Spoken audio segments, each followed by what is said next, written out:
This is Carl at National RV Detroit. I'm going to walk you through this 2019 Primetime Avenger. And the model number is 24BHS. Okay, I'm just going to show you some of the features and how they work. Okay, you have regular crank type stabilizers. Alright. Let's see what else we have here.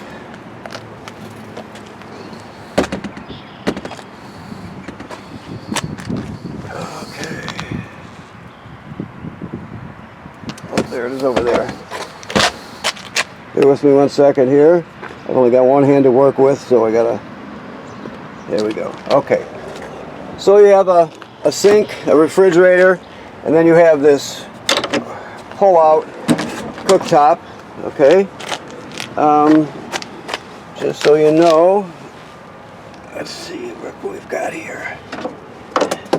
This particular one has a quick connect.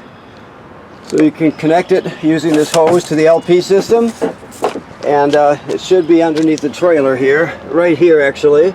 So that's where you hook the LP up to for this cooktop.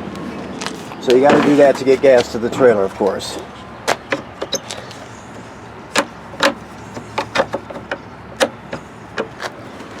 Alrighty, so you have a power awning with LED strip. You have outside speakers.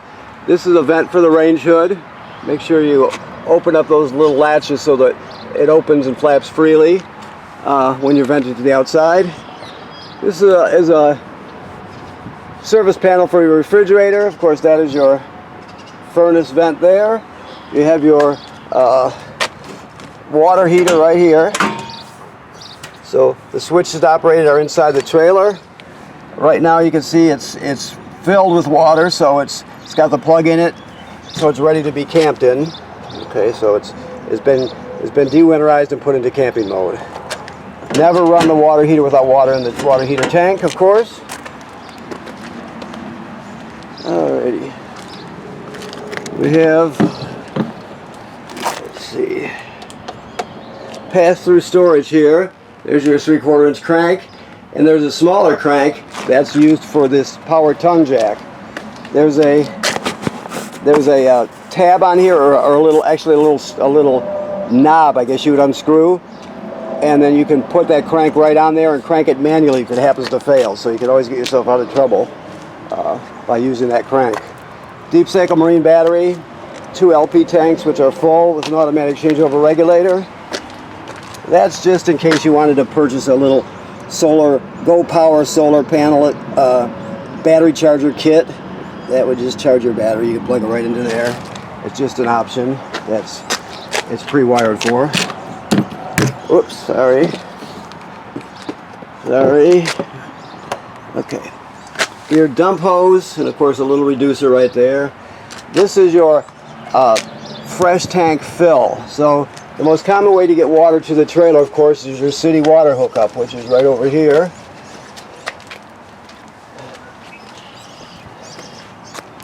Right here. So this is your city water hookup here.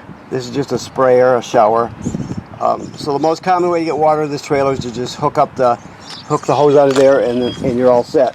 Now, if you're camping someplace without a city water, you could pre-fill the tank right here before you get to where you're going. You pre-fill a tank, then you'll use the onboard pump to pump the water. All the plumbing would work as though you have city water. You'll just be pumping it out of the fresh water tank. Okay. I'll show you where the switch for that is also when we get inside. Okay. Alrighty. We have a slide topper on this one. You got your 30 amp power cord. Okay. So let's go inside here.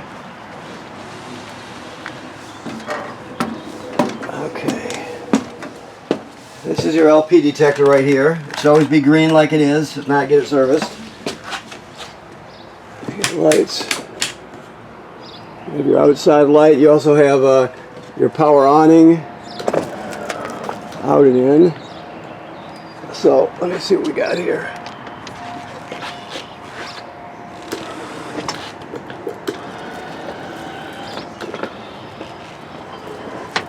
like so. Never leave it out unattended if you're not going to be at the campsite. Roll it in. Your slide room switch is right here. Brings your slide room in and out. The keys are hanging on the sink right here. You have a swing out bracket for a TV.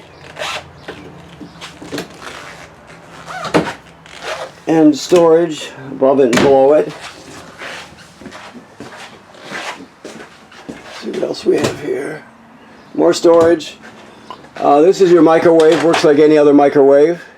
This is the range hood that we talked about. Remember to open the baffle on the vent on the outside if you're going to vent to the outside. If you're going to be cooking something you want it to vent to the outside, just turn on the fan and open that up so it vents to the outside. Okay. If not, you could just leave it shut when you're traveling or in transit or even in storage. Okay. Now, I don't know if he's got this turned on. If not, I'll just talk you through it.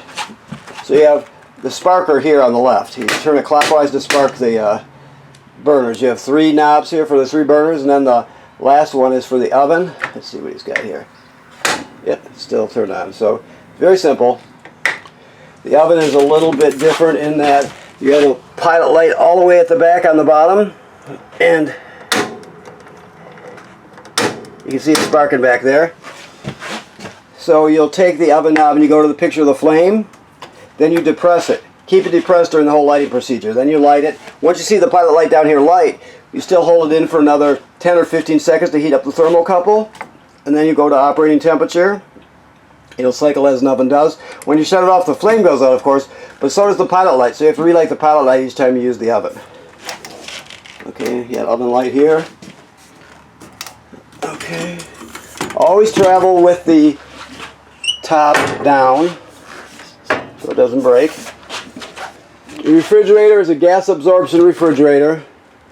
So let me turn some lights on here. We've got a little bit more here.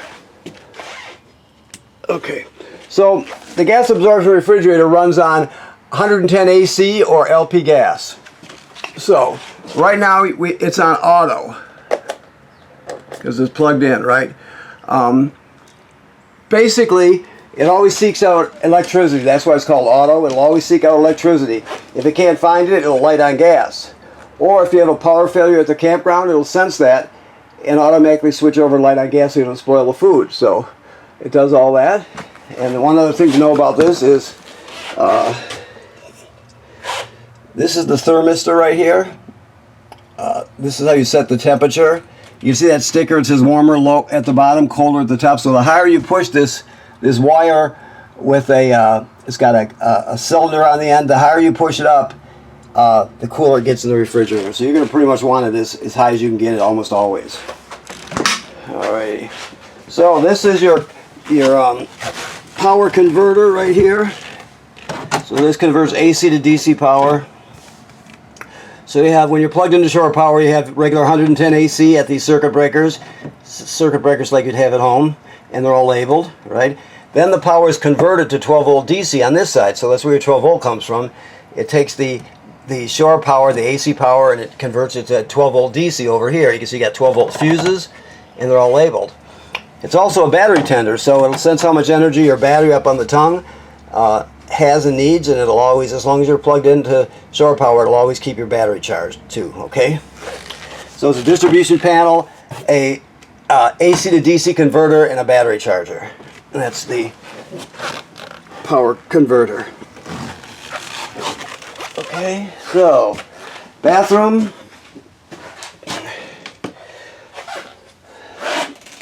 Actually, it's a decent sized shower, bigger than most. Your sink and shower work the same way. You have a GFCI here. Remember, all the plugs in the trailer are wired through GFCI. So if you're using something outside and it pops, you're going to reset it here. And also, you have a flush pedal on the front of your toilet right here. You can't use the toilet dry. So basically, when you get to the campground, you hook up your power and your water. Then you're going to come in here. And you're going to put a dose of chemical right in the bowl, right?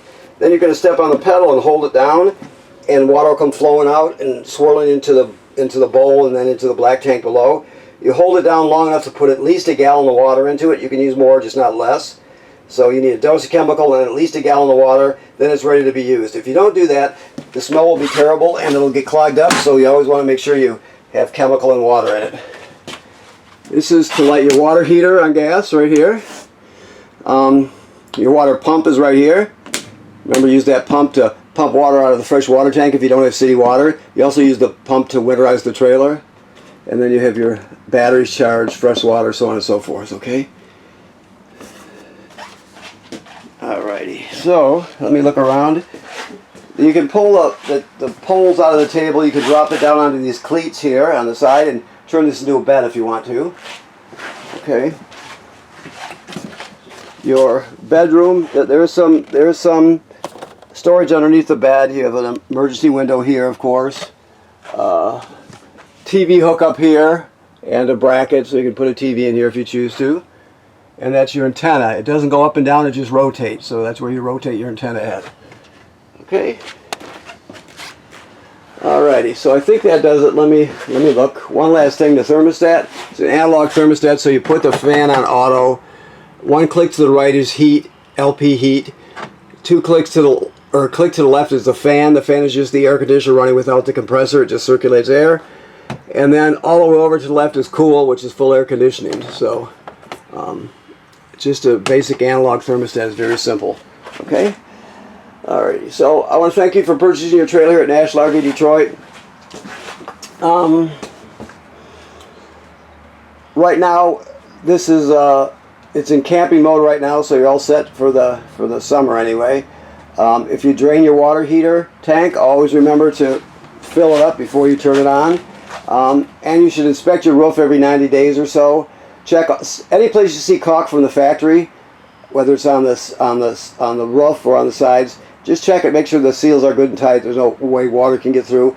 Make sure none of the roofing attachments or roofing material was damaged by low branches or road debris or anything like that. Just take a look and make sure it's all in good shape to protect your investment and